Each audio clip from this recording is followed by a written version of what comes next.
Sup, fuckers? Hey there. How the hell are you guys? Out fucking standing. Good to hear. Amazing. How are you? Pretty good. Good. Pretty good. We're going to try a new segment here. I don't know if this is going to work. I just came up with this last night, and then I did literally zero preparation for it. So basically, we've all just written down a few topics or questions and crumbled them up and put them in a box, and we're just going to draw from the box, and then we're just going to riff on those topics for a little bit. I think we'll just take turns drawing from the box. I'll go first. I'll bring up the topic. We'll just go around the table. Here we go. What's in the box? Oh, what's in the box? Okay, I got this paper right here. It's neatly folded. Must be Preston's. Dream vehicle. As in, what's your dream vehicle, I'm assuming? Yeah. Any budget? Any year? Okay, you go first. Well, I've got two. For two majorly different purposes. My first would be a 1964 and a half Mustang. It's a car that my mom really wants. Like, that's been her dream car forever, and I guess picked that up as well. Mm-hmm. I just think they're fucking sexy. For sure. I don't want to do like too much to it, just completely like just stock. I don't want, The V6 or the V8? V8 manual. 289 4-speed.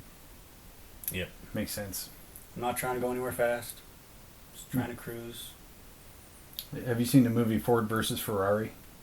No, dude. That's fuck. I'm actually disappointed because it's been on my list for a long time. Yeah. And I've seen clips at my grandparents' house. My grandpa watches it all the time. I've never actually watched the entire fucking movie. So there's a scene where Ford's unveiling the 64 and a half Mustang, and Christian Bale is like a car aficionado, ex-race car driver, mechanic, blah, blah, blah, and he gives his critique on the Mustang. You should watch it. Yeah. And then I have a GMC 2500 AT4 Duramax. What are those, like 110? Around that, yeah. Jesus. Yeah. There's a lot of the stuff I do, I need a truck. Yeah. And I don't really need a diesel for most things, but if it was any budget, that's what I'd go with. I think they get my dick going, dude. They're fucking, ugh. That's hot. Yeah. Spencer, what you got? Well, I'm going to be super controversial here, and I don't really have a dream vehicle. So we had this conversation like 2 years ago while we were doffing one time, and DB was there just fucking around, just talking to us while we were doffing and stuff, and Scott was there, and it was right before Scott had gotten his Tacoma, and he was talking about like how he wants this truck and how he's always wanted a Tacoma and whatever, and so DB was asking everybody what their dream vehicle was, and I was like, really, I think I drive my dream vehicle. It runs and it's paid off. But yeah, I've always seen vehicles as like as a tool instead of like an asset or whatever. As far as cars that I like, maybe like a late 80s GMC Jimmy. Oh, Okay. gangster full pick. size. Yeah. But just because I think they're cool. Yeah. They are fucking cool. But would I want to fucking try to keep that thing running? Probably not. You wouldn't want to fill it up, that's for Yeah, sure. yeah. So yeah, it's something I really haven't ever really thought about. I really don't fucking care what I drive. I drive a 2006 Altima that has a check engine light that's been on for like 3 years. It's still doing what it's supposed to do. Yeah, it gets me from here to over there reliably. So And back. yeah. Yeah, I gotta go with a 68 Mustang, specifically a Shelby GT 350. I don't want the 500. It's too much weight in the front end. I love, like, I'm the same. Like, my parents were really into Gen 1 Mustangs. My dad especially. I think he's owned like 8 or 9 different Mustangs Nice. over the span of my lifetime. But yeah, that one always stuck out to me because it was like the fastback on it just looked so cool. That sweep down the back. Yeah. And the Shelby version had the sequential taillights, and they just looked so cool and so aggressive. And they have a unique flair. And I know people like talk shit on Mustangs. Usually people who are Chevy people and like, oh, a Chevelle's way better. Like, I don't give a shit about a Chevelle. Like, they're cool, but I like this one. Mm-hmm. Yeah, not too picky on the color scheme. But yeah, those cars are just like, they're so cool and they're so powerful. There's a reason John Wick went on a fucking rampage to get his 69 fucking Mustang back. All right? It's worth killing 70 Russians over. Yeah. Why don't you draw? Let's see what you got.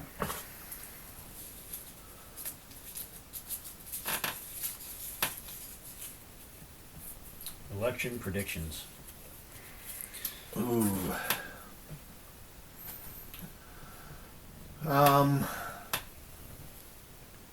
Honestly, I haven't been following it. I assume that it's still fucking Trump and Biden that are the front runners.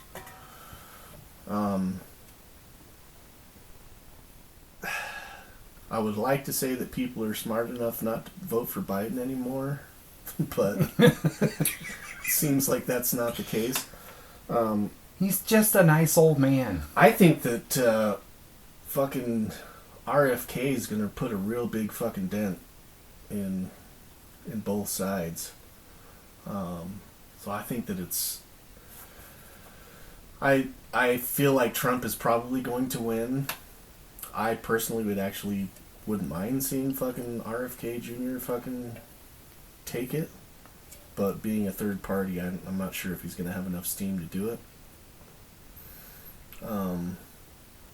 But at this point, it's like they said, anybody but Trump, anybody but Biden.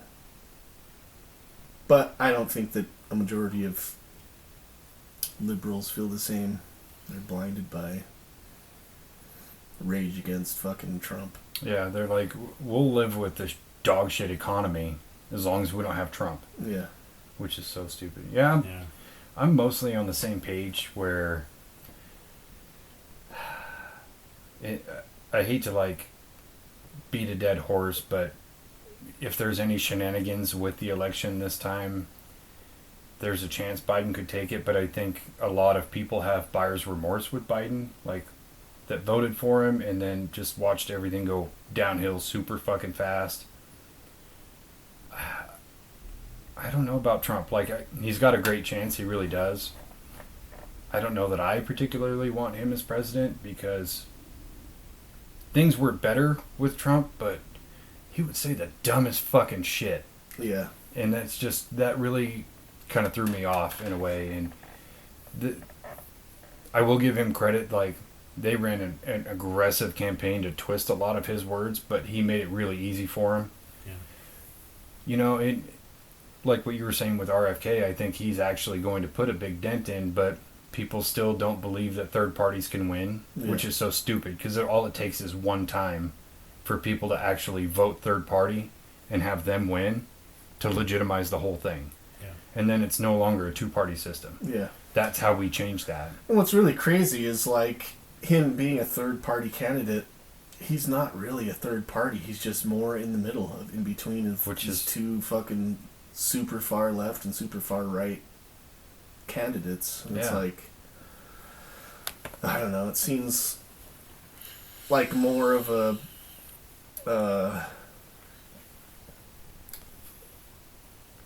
no-brainer to vote for somebody that has more realistic fucking views. I voted third party more than once. Yeah. But on my last note on that is, David Brown 2024. I'm just going to write my own name in, legitimately. Yeah. What if, anybody, all the 10s and 11s of people who listen, just write in Dave Brown for president. My slogan is going to be, how much worse can it get? I'm going to be honest, I don't really follow politics at all. Never have. don't know if I ever will. I just don't really care a whole lot. And I also don't vote, so I don't put my 2 cents in because I haven't, I guess, earned that right to. See, I really respect that opinion because I hate it when people talk shit and run their yap about politics, and it's like, you don't go in on November 4th and use your voice in the one way that's the most meaningful. Everything else you have to say is nonsense to me. Yeah. And I don't know if it's... I think it's just because I don't really fully agree with either side, you know? So I don't know. I don't vote. Yeah. Well, you should vote this year. I know a guy. David Brown. Right there. 2024. Free Blue Chew to all the Americans. I'm gonna give Blue Chew a huge tax break to sponsor more small channels. There you go.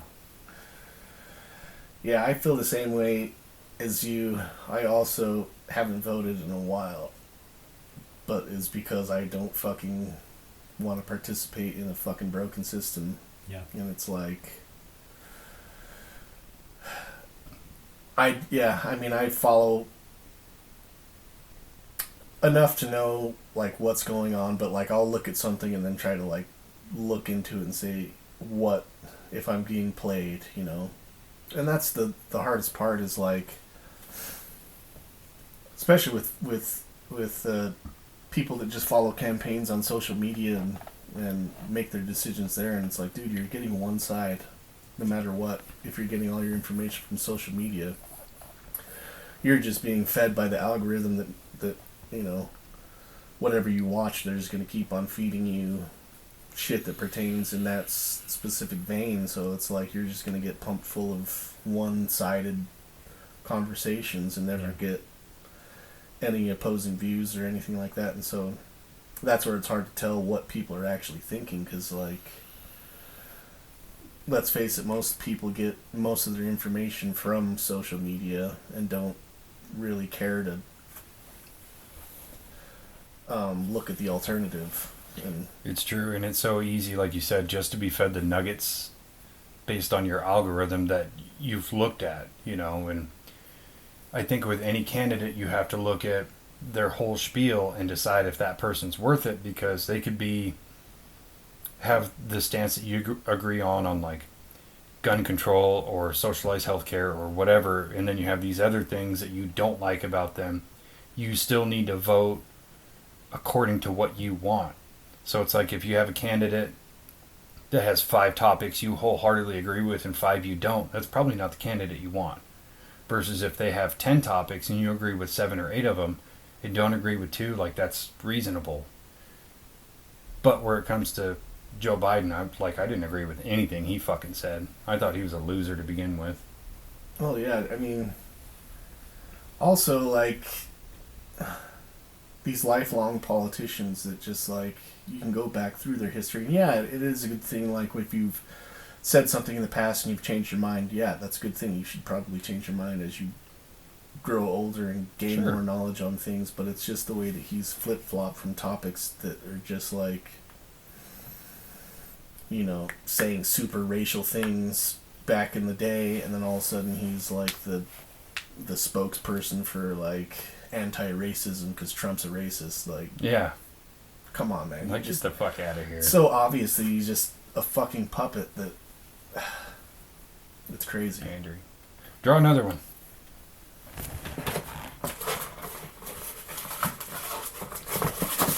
Going deep. Come on, dick pics. Dick pics. Andrew Tate, pretty much same thing. He is like he is a literal human dick pic. Yeah. I recently watched this special, and I found it on Disney Plus. Granted, I don't know if that's because my Disney Plus and my Hulu are together, because you know you bundle them. Mm-hmm. So I don't know if it's just showing up because it's attached to my Hulu, or if it's actually on Disney Plus. But I watched this whole thing. Not a single piece of it was like news to me. I already knew that he was disgusting and he's a fucking monster and he's gross. Well, tell us about it, because the only thing that I know about Andrew Tate is that I don't like to watch any of his videos. Well, that's because he's a twat. Yeah. So I'll try to keep it brief. I could go on about this all day because of how much I fucking hate Andrew Tate. And so, like, everything he says is a complete lie. He's like, oh, I was the youngest chess champion in this division or whatever, and then they pull it up. Like, people have went out and researched all these things. That's a lie. And then, like, his kickboxing career, like one of his first television debuts of that, you know how it shows their wins and losses? It was like 2-0, and then his very next fight, just a few months later, it was like 99-2 or something like that. And he's actually, yeah, he won a belt, but he didn't like bracket fight like everybody else does. He basically went from the bottom end to challenging the champion and magically won, which that fight was bought and paid for. You watch the fight and you're like, the fucking champion is throwing the fight. It's bad. So yeah, he moved on from that to doing a essentially a phone sex service, where he was getting all these girls to come in and basically be these phone sex workers. It's not exactly that, but it's very similar. And he was basically having sex with all of them. And a lot of them say it was against their will. And then that moved on to all of these like online classes you could purchase to take of his that are in like the $8,000 and $10,000 range. Like, what is it? PhD, the pimp and hose degree or something like that. It's so. So he was like that. What was that show that was like supposed to make you like a ladies' man or something? Yeah, it's a lot like that, but 10 times more atrocious. So yeah, he's been indicted in Romania for sex trafficking. The way he talks about women, he's like, "Oh, I'm in control, and when women say they want me to hurt them, I take that as a challenge and I fight them." He's like, I slap them and I choke them and then I fuck them and then I beat them up some more and all this. And then some of the other shit he says, he's like, I am the smartest man on the planet. I'm like the real life James Bond. And I'm like, dude, shut the fuck up. I literally hope you fall on a pike. But yeah, I do recommend you watch it just to reaffirm to yourself that you're a good person. That is self-help, pretty much. Yeah. Yeah. I think it's just kind of a shame that like a lot of guys watch him and like he's like a role model to them. Yeah. And it's just making just a bad group of dudes, you know? That fucking sucks. It's like that's not who you should be idolizing. No, not at all. Or like I guess changing your appearance based on or whatever. I'm not really sure, but it's just fucking it's not good, dude. Yeah, I've seen a few, like, his videos will pop up on my feed, like, I don't know why. And I'll watch, like, half of it and just be like, this guy's a fucking idiot, dude. Skip! Why are you showing me this shit? But yeah, I don't... That's the most I've heard about. Like, I knew that he was, like, arrested for something, and but I never really bothered to... So I really feel like a lot of people will spin anything that happens. So it's like any publicity is good publicity, right? Mm-hmm. What they say. And so I try not to feed that on people that I just don't fucking... Like anything with like the Kardashians, I don't click on, I don't watch, I try not to. And that was one of the reasons why like I hadn't watched that roast, is because I heard Kim Kardashian was on that, like, roasting, and I was like, I don't want to fucking pander to her, anything that progresses her, these people's personas, or pushes it forward, or, you know, gives them more shine than I want to give them, you know. Celebrities who are just celebrities by being celebrities. Yeah. And so, yeah, I don't know. I've hated him not even knowing about him at all. Oh, like, the well never runs dry on Andrew Tate. Yeah. Like, there was I think it was like a year ago, he came out and said he got to spend time with one of his idols, Steven Seagal. And that tells you everything you need to know right there. I do recommend you watch it, because you're going to go, wow, he's way worse than I thought. But he was kind of like one of the big proprietors of that whole manosphere movement kind of thing, which I hated anyway. I thought it was so fucking stupid. And there's a difference between like empowering men and making men, stronger or better in the long run with speeches or words of wisdom and things like that. But these dudes who come out like, no, just fuck as many women as you can and do all these things and start companies and step on people and just tear people up is like, no, I'm not.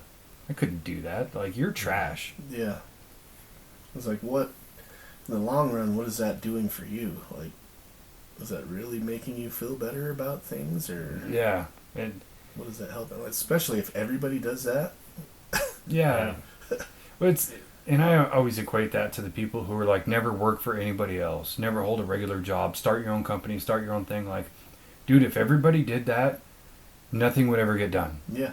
Because, like, if everybody is in business for themselves, who makes the stuff? Who drives the trucks? Like, who stocks the shelves? Who runs the cash register? That's not reality. It's not how things work. But, dude, yeah, I could go on all day about Andrew Tate. When one of your idols is fucking Steven Seagal, a notable rapist, yeah, that tells you everything you need to know. Yeah. I'm going to draw another one before I keep going. P.S. I would totally fight Andrew Tate right now.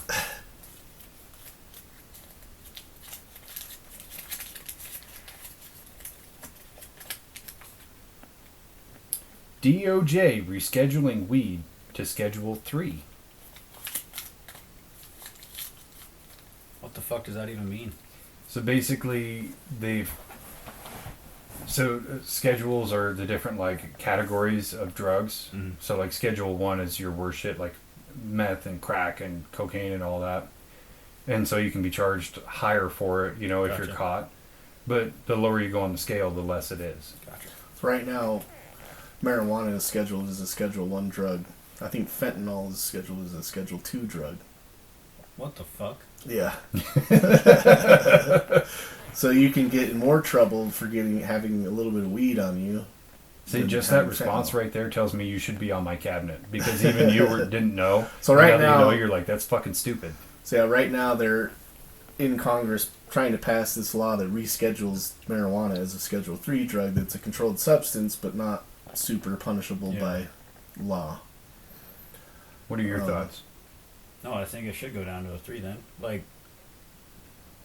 fucking fentanyl has killed so many damn people. Yeah. How the fuck is that only a fucking 2? That's mind blowing to me. My opinion on weed is that it should be treated like alcohol. Don't operate machinery. Don't work, under the influence. Just like you wouldn't go to work drunk. You shouldn't go to work drunk. Shouldn't drive a car drunk. Shouldn't drive a car high. Shouldn't go to work high. Should be regulated just like alcohol. Yeah. But I think that would be kind of hard to test for because marijuana stays in your system a lot longer than alcohol does. So you could have smoked like a week ago and you get drug tested at work and it pops positive. You're like, well, when did you use this marijuana? He's like, oh, a week ago. No way to prove that. Yeah. Where alcohol doesn't stay in your system that long. So if you pop positive on a test for alcohol, it's like, yeah, you used this pretty recently. It's kind of hard to do that with marijuana. Yeah. Unless they're advancing science somehow to be able to tell exactly when it was used or how much or whatever. But Well, I think that's kind of what they have to do is develop a different way to test for it. Because I know that they can test your blood and see how much like THC is in your actual bloodstream. And the higher number it is, like if you just smoked it, it's going to be really a lot higher than like say you smoked weed a couple days ago. It'll be lower. Also, depending on how much you took and how much what your body fat content is. So I think that's kind of one of the things that's holding them back from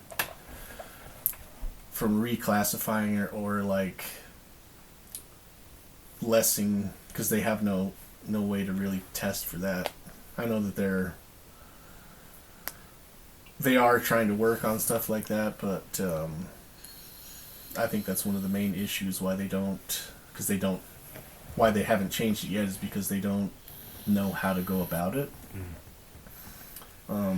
But yeah, I saw that news headline the other day, and I thought it was interesting. And it seems like most people now, like back when I was younger, it was marijuana was like a super taboo thing. Like it was just a hardcore drug, just like heroin and stuff like that. And when I was in high school and I smoked weed, and I was like, nothing. Why do people get in trouble for this? Because all I want to do is laugh and eat chips. I don't know. Right. It's not like I want to go start a riot from smoking weed, but like it's more of a, I don't know, hang out with your friends and laugh type of thing. Whereas like alcohol, I've been in fights from being drunk. I've never gotten into a fight because I was fucking stoned. Yeah, I agree. I think the number one thing that needs to change, aside from rescheduling it, is changing the way that it's tested for. Because even where we work, it's like that's the number one thing that'll get you fired. Well, that and attendance. But you could have like the best employee and they make one small mistake and they get a UA dropped on them and now they're gone. Yeah. Like the company actually lost, not that person.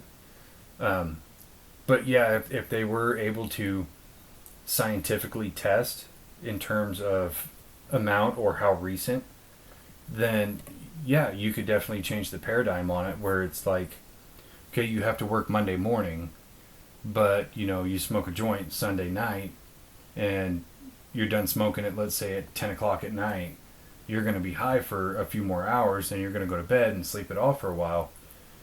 But then if you come in the next day and you get a UA dropped on you, it's going to show positive, versus if they could change the dynamics of the test to be like, okay, it only shows this much percentage of THC in your system, which according to your BMI and your hydration level or whatever, that, okay, you must have stopped like 8 hours ago. You didn't light up in the parking lot, Right. And I think that would change everything if that was available. But the biggest problem you're going to have with that is getting companies to pay for the testing, because the testing is going to be much more expensive versus your standard like 32 panel or whatever it is now that they use, where you piss in a cup and they drop it in there and you get instant results. Yeah. But it still has to be verified by a lab. But if we could do that on the spot, I think we'd have a better argument for making it like completely legal across the board. And I also agree it should be treated like alcohol. Sure, you can tax it, do it the same as you treat alcohol. But yeah, don't drive, not in public places, all that sort of thing. With certain exceptions, like everybody goes to the fucking concert at USANA and gets fucking stoned, or you get drunk, or both. Stuff like that is kind of acceptable. But if you're like in the parking lot of an elementary school, use your best judgment, homie. So I do think rescheduling it What to if 3. you're just at recess?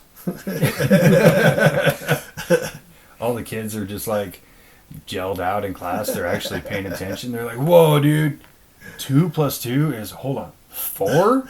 That is amazing. You know what I would do with 4 fucking apples right now, dude? I could totally go for 4 bologna sandwiches. Like all 4. And chips. Yeah, I've never seen the harm in smoking weed, like ever.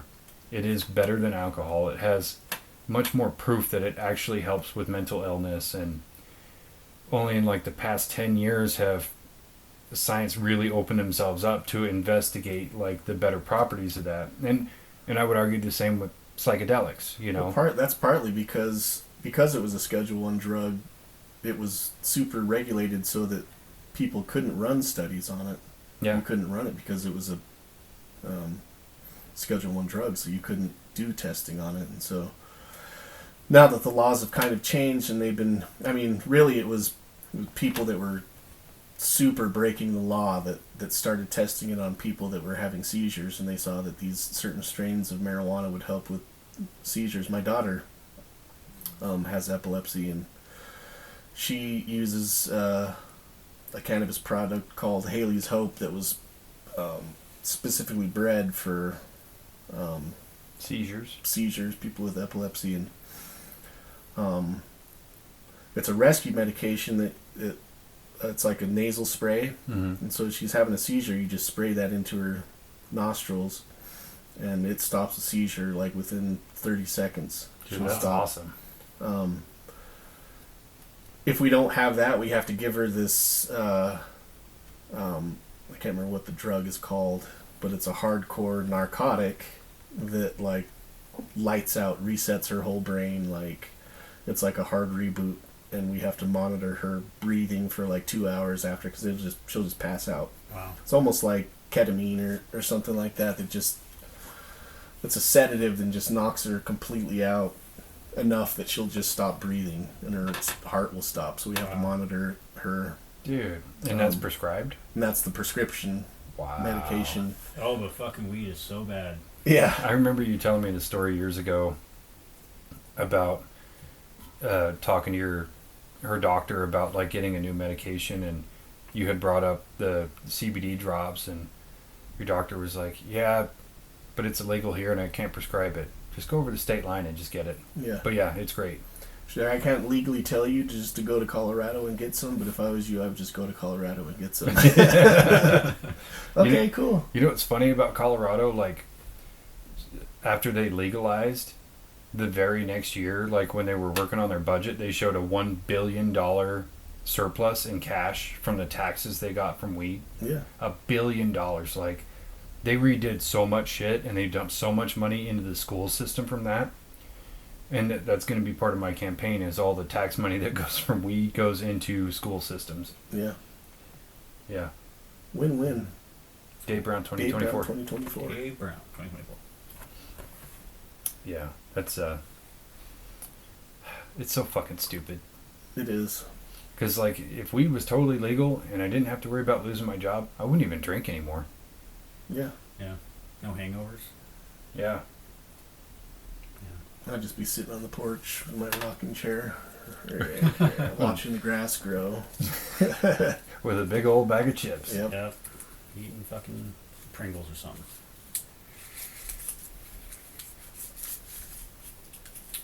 Diddy controversy. Oh, Diddy. Did he do it? Yes, I do think that he did it. So this is something that, fuck, man. I don't know, man.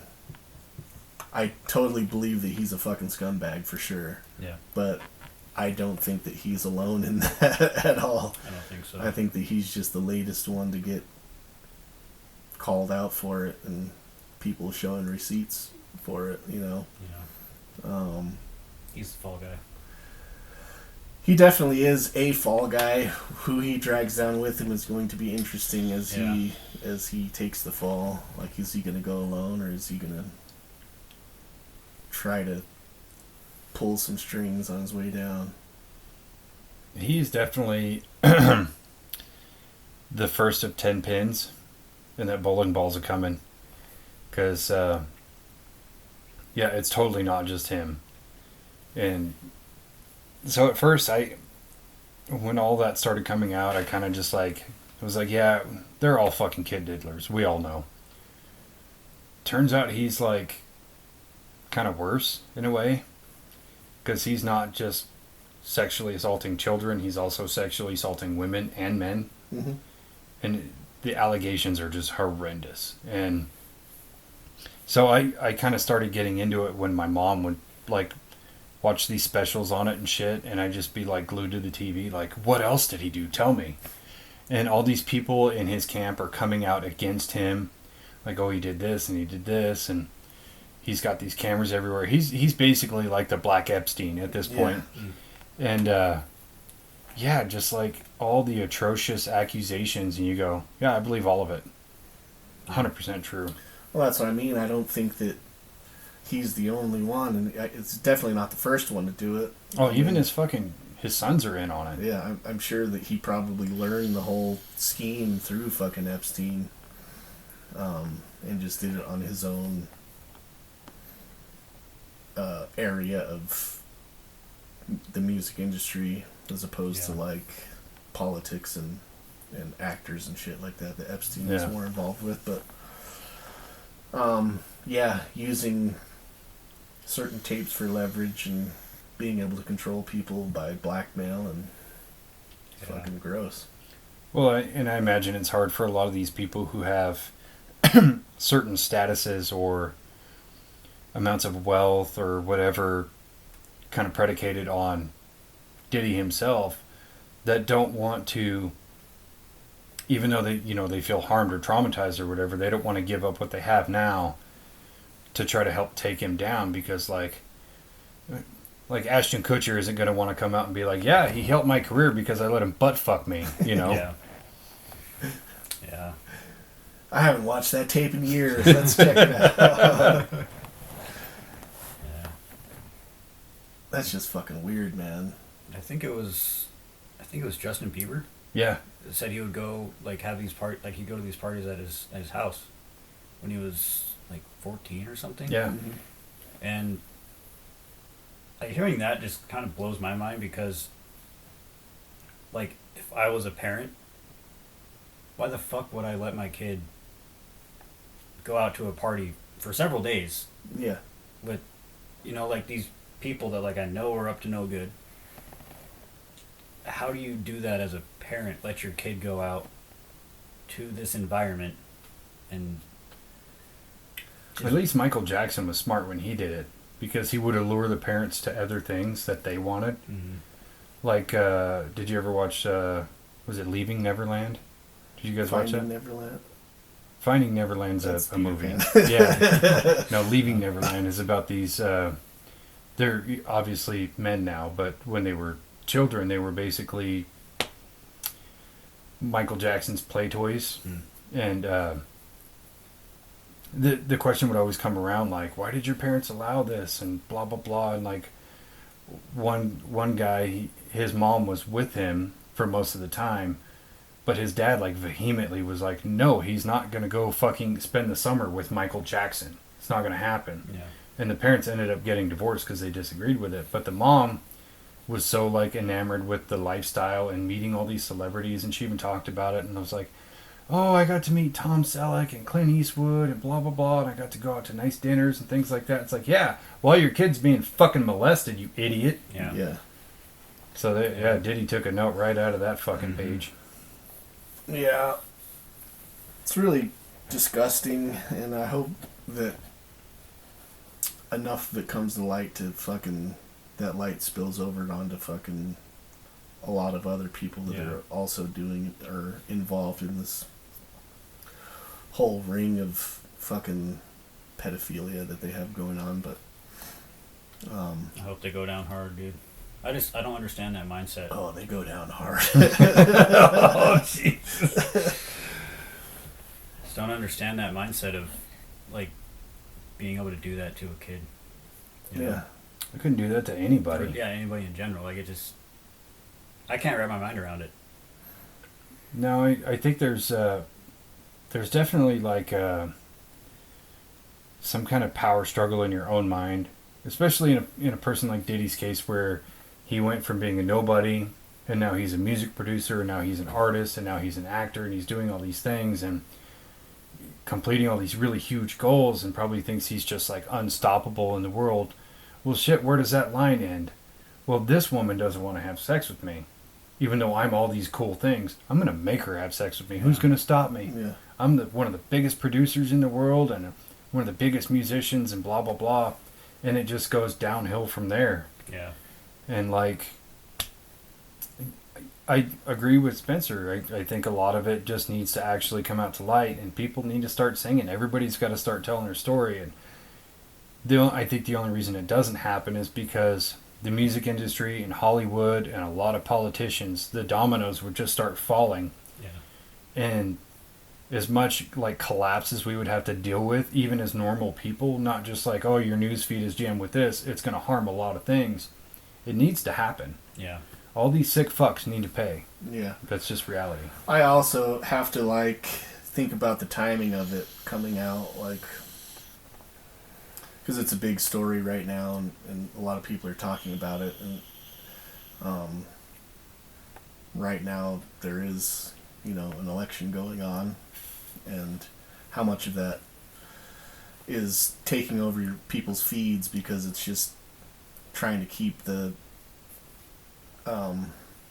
masses at bay from flipping out over having to vote between these two fucking retards that are going to run the country. Like, hey, well, look at what Diddy's doing. Yeah. Have you seen this documentary from J-Lo? She's getting a divorce. And, like, apparently, she used to like to drink orange drink in the hood in Bronx. Who fucking cares, right? But yeah, hopefully it's one of the dominoes that's going to fall and just start knocking out other.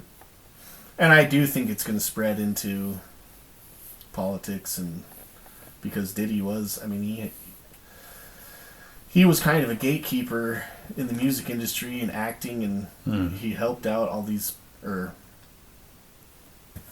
helped launch people's careers and did have that power over, but like with the power he had to have something to keep the reins on everybody. And but I did see an interview from one of the guys that was like a security guard at for the parties he would have at his mansion, the Freaknik parties or whatever they were called.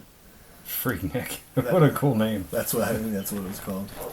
His after parties. And he was saying that he overheard Diddy talking about it and saying that was his favorite thing, was like making somebody do something that he knew they didn't want to do, but he could get him to do it through money, and just like knowing he had the power over everybody and anybody around him because he had more money. I like the people who are coming out and standing against him, like 50 Cent. Some of his spiels are fucking hilarious. Oh yeah. And he's like, the motherfucker called me up. He's like, hey, when are we going to hang out? Like, we could go shopping. I'll pay for it. And he's like, motherfucker, like, who the fuck does that? Yeah. Boyfriends, I guess. I don't know. They're all sick. We should hang all of them. Yep. Dave Brown 2024. 2024. We got this. All right, let's see what we got next. All right. Hold on real quick. All right, Spence, you want to read us the next one? Sure. Let me pop this Cayman Jack margarita. Those are like dangerously good, but if I drink like 4 of them, I get heartburn so bad, and I rarely get heartburn. Yeah, they're pretty sweet. Oh, okay. So this one is. Did you guys see the comet that it was like 2 days ago, or a meteor? No. That like went over Spain and Portugal. So that and like other solar stuff that's been going on in our, it's all the like solar and lunar eclipses and like the aurora borealis that's been the northern lights. The northern lights that we can see down here. Do you guys think that stuff is stuff that just kind of always happens, or do you think that something weird is going on? Well, my theory is there's always something weird going on. It does seem like a lot of meteorological events are happening in like rapid succession versus the other, 38 years of my life where it was like people would talk about it. Oh, there's an eclipse coming, and they'll talk about it months in advance. Now it's just like, oh, hey, by the way, there's an eclipse tonight, or there's one tomorrow. It just seems like so many things are happening so fast that it makes me question, like, what's really happening? Or is it a glitch in the Matrix? I don't know. Yeah, it could just, I don't know if it's just coincidence or, like, with multiple things stacking up kind of around the same time. It could just be coincidence. There could be something really going on. Kind of fluctuate the algorithm a little bit, but I don't know. Yeah, so Kara was actually asking me about this the other day, and she was like, has there always been this many like solar events and we just didn't really hear about them? and maybe it's because social media, like everybody just like passes along, and so it's kind of in our faces, like every single thing that happens you kind of hear about or know about. But I didn't know if it was, maybe that's what it is. It's these things have always just happened, and we just weren't in the loop of people that would talk about it, and so you didn't really know about it until it happened or like had happened. But it does seem like there's a lot of fucking. And I was actually just reading an article last night about the Earth's magnetic field is changing, Mm-hmm. And the magnetic field, the sun rays come, the solar energy comes, and it's like solar wind, and kind of shapes helps to shape the magnetic field around the Earth. But that the solar or the magnetic tail that leaves behind from where the sun is and where the Earth is like a trailing energy field, and they call that the magnetic tail of the Earth is changing, and it's behaving differently in the past like 8 or 9 months. So that's why we're being able to see like the aurora borealis down this far, which usually doesn't really happen. Whether that has bigger like things attached to it, like the Earth changing its polarity or whatever, I don't know. But I just wanted to get you guys' take on it. Well, and it is proven that the essentially the magnetic pole. So the Earth is wider at the equator than it is from the North and South Pole. It's 5 miles difference, and that number is slowly shrinking. It's not global warming, it's totally something else. So there's got to be some kind of reason for that, whereas it hasn't changed in who knows how long. Well, I think we've only been able to measure it for so long. So we don't have like a huge frame of reference over, thousands of years. But something is happening with that that's making that band smaller in the equator and then wider in the North and South Poles, which is very strange. It almost makes you wonder if it's like another Younger Dryas thing coming. Yeah. Well, that's, it's part of where I was going to is like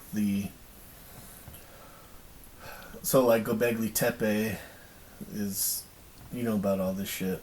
Göbekli. Mm-hmm. So it's like a temple they found. It's one of the earliest megalithic sites they found. Previously, they thought that the pyramids were pretty much the oldest megalithic sites, and they were built around 5,000 years ago. And it's like the cradle of civilization from Africa. Like that's where the civilization started. So in the past, like 10 years, they found, I think it was 2006 or 7, they found this site in Turkey called Göbekli Tepe that is a megalithic site that they date back to 13,000 years ago. So it's now one of the oldest known megalithic sites. And they have these pillars, these big stone pillars, and inscribed on the walls are like the constellations and shit. And they're trying to decipher what all of this means. And some people say it was like the star map of what the stars look like, and it was a depiction of the Younger Dryas that happened during the end of the last ice age. They believe meteors hit the Earth and kind of disrupted everything, the whole Earth's ecosystem, and changed life on Earth as it was known at that time. So Younger Dryas is a theory that the world has reshaped itself 6 times by these huge cataclysmic events, where there are maps of what's called Pangea, where the major continents were basically together as almost one big piece. Yeah. And then for whatever reason, like the poles shifted or whatever, because the Earth spins at 10,000 miles an hour. So when the poles shifted, you had a moment where everything was in free fall. So all your continents, your bodies of water, everything just shifted around at that really high rate of speed. And then when it stopped and the poles stabilized, that's how we have the continents as we know them today. Gotcha. And this has allegedly happened 6 times. And so Göbekli Temple, whereas we thought like Sumerians and Egyptians were among the first like human civilizations, and this predates them by 8,000 years. And you're talking about a place that was found totally by luck, where this farmer who owned the land kept being bothered by this stone that was sticking out of the ground. And so he tried to dig it up. And every time he would dig, he'd get further and further down, and then found out that it was like this big megalith. And so he called like these scientists, and they come in and they start excavating. They haven't even finished. They imagine it's going to take like another 15 years to dig the whole thing out. It's so big. But imagine how many others there are that may predate that. Yeah. So yeah, carved on the stone was the alignment of the constellations in the sky at the time when these meteors hit the Earth. And they show the meteor coming from a certain point in the galaxy, coming from the Sagittarius. Yeah.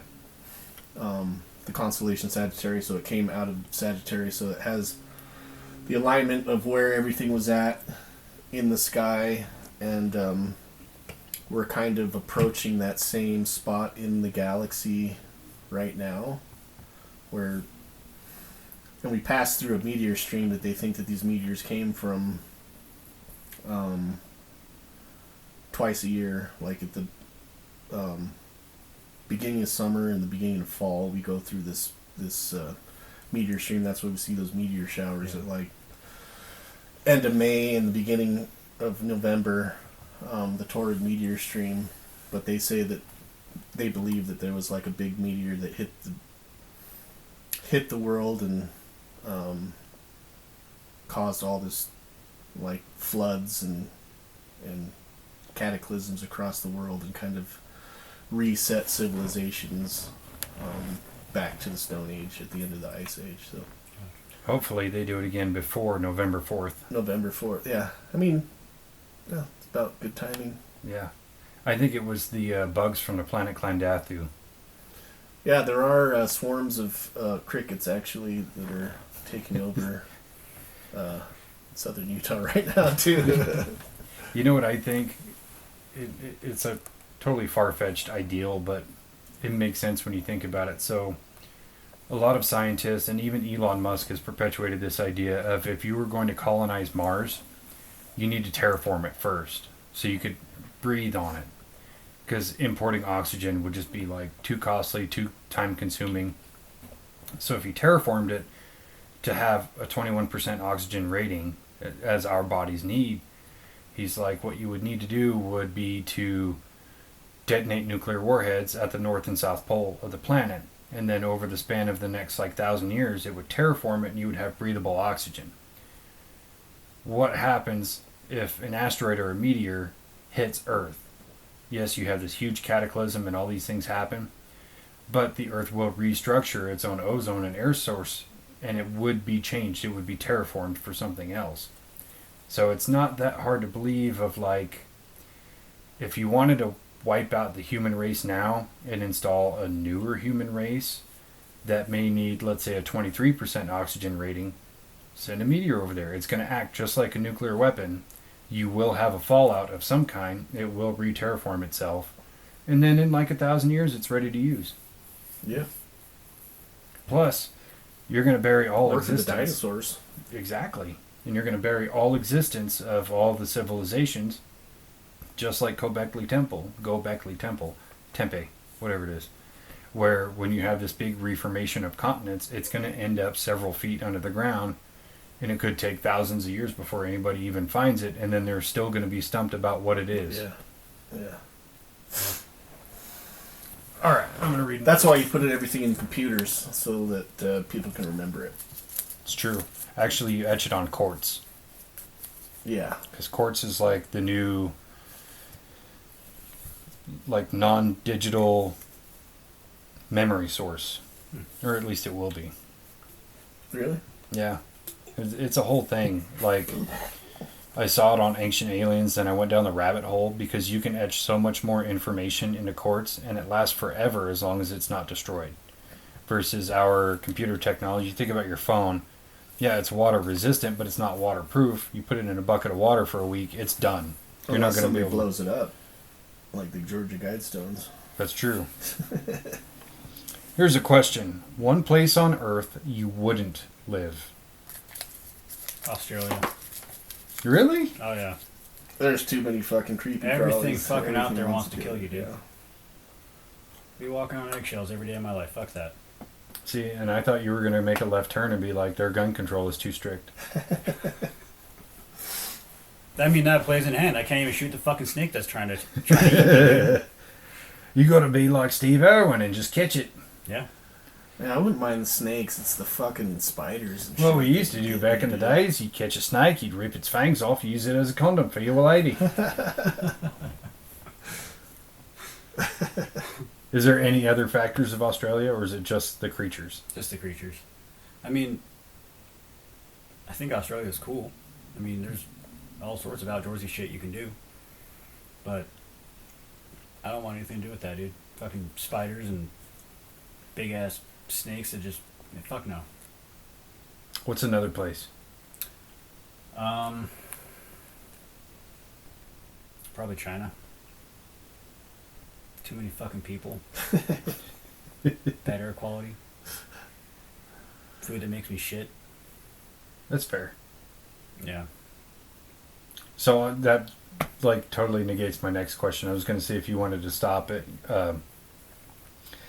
fucking Panda Express on the way home, but I guess not. That's pretty American. I'll stop there. It is super fucking American. Just go to Red Walk right over here. Oh, there you go. Salt Breaks.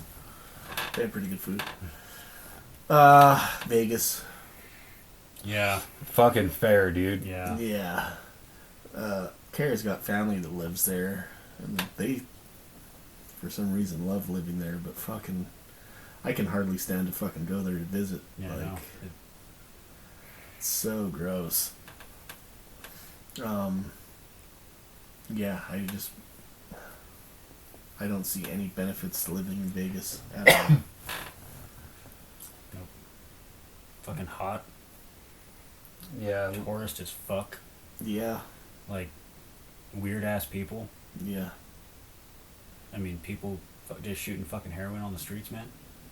That blew my mind. When I went to Vegas, I would just see people shooting up. Like, they didn't give a fuck. Out in the Yeah. open, in front of everybody. Thousands of people just fucking shooting up. Dirty. Actually, so we went downtown on Sunday during the day to go fucking. There's a cultural festival going on downtown, and so we went down there just to walk around and hang out, whatever. And we drove. We were looking for parking, so it was at Washington Square. This thing that's right in between the, like where the library is and the clock tower building. It's Yeah. Washington Square.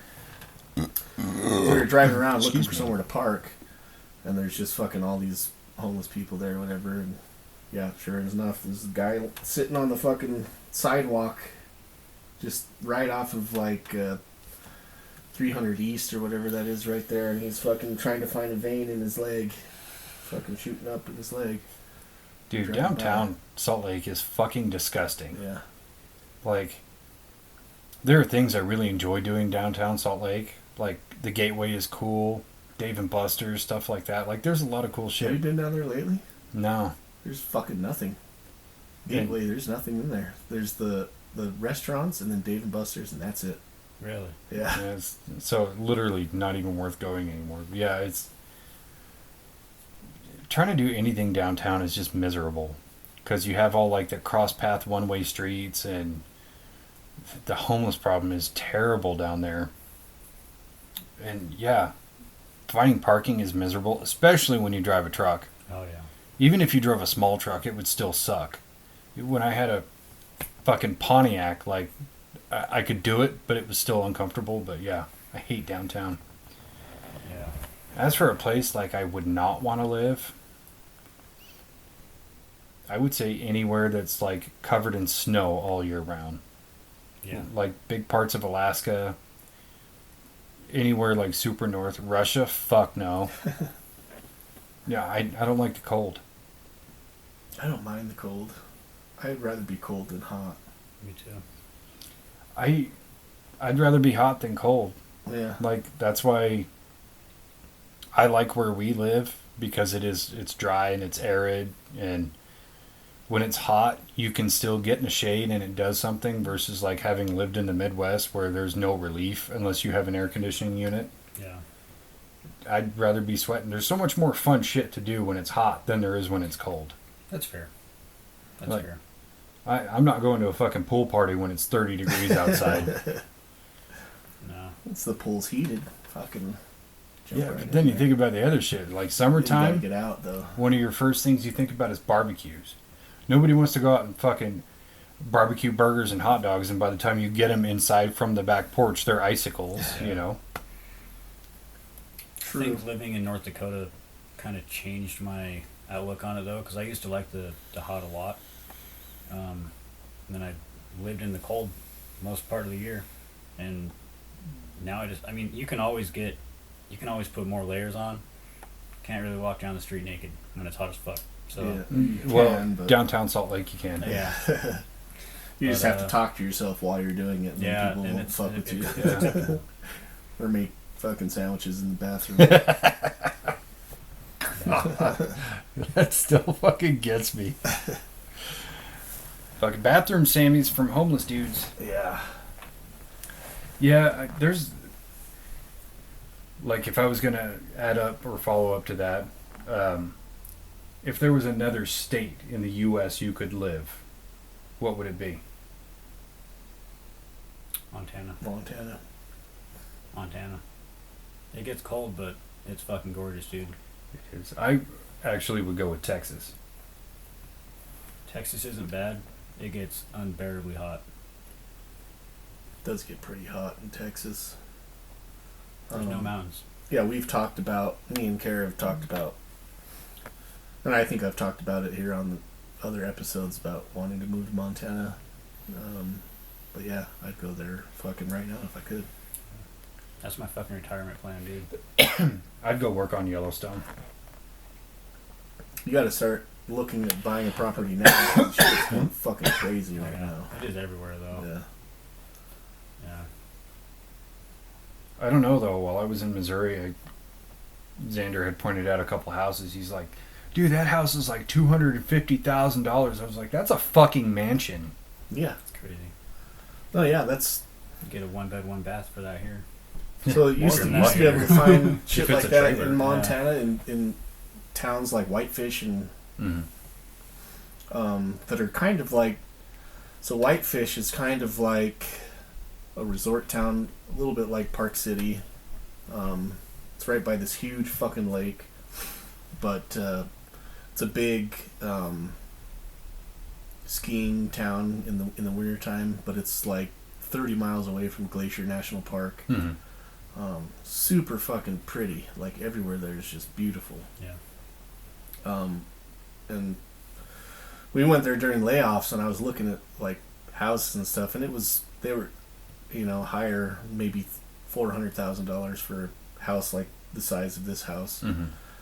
Not huge, but bigger than an average fucking house you'll find in, Anyways, so I was like, oh shit, this is pretty affordable. Like, if I sold my house for about the same money, buy and have the same kind of payment, nothing crazy. Looking at those houses now, they're like fucking 1.5. Jesus. They've just skyrocketed, tripled in the past 4 years. But I think everybody's just kind of looking for a spot to write out the end of the world, I guess. Preston, read us the next one.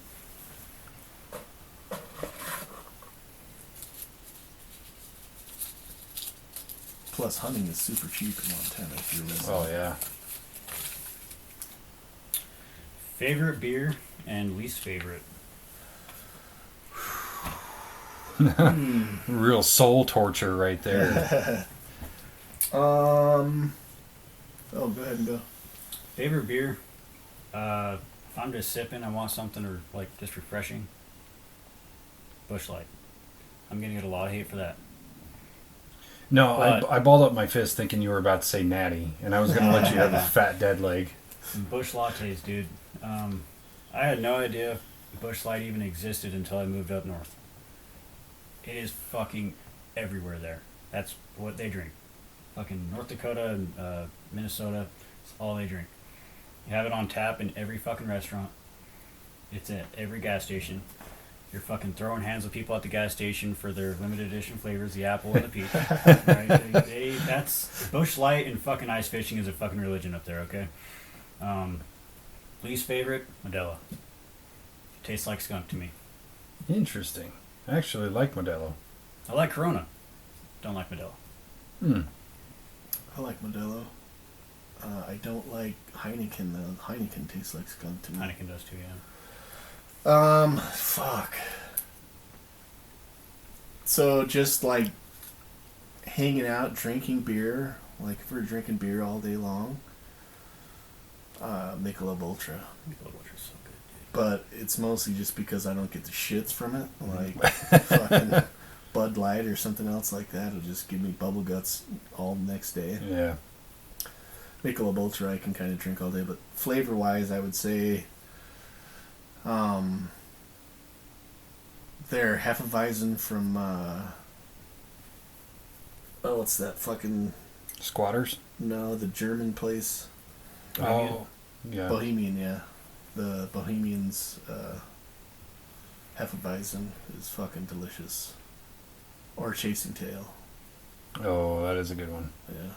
That Wasatch? Yeah, that is Wasatch. Yeah. Wasatch. Anything I like Hefs. I like wheat beers. Yeah. But yeah. Least favorite Old Milwaukee. It's fair. It's pretty fucking gross. Or in high school we used to call it Old Mill Water. Because we were high class and drank fucking natties.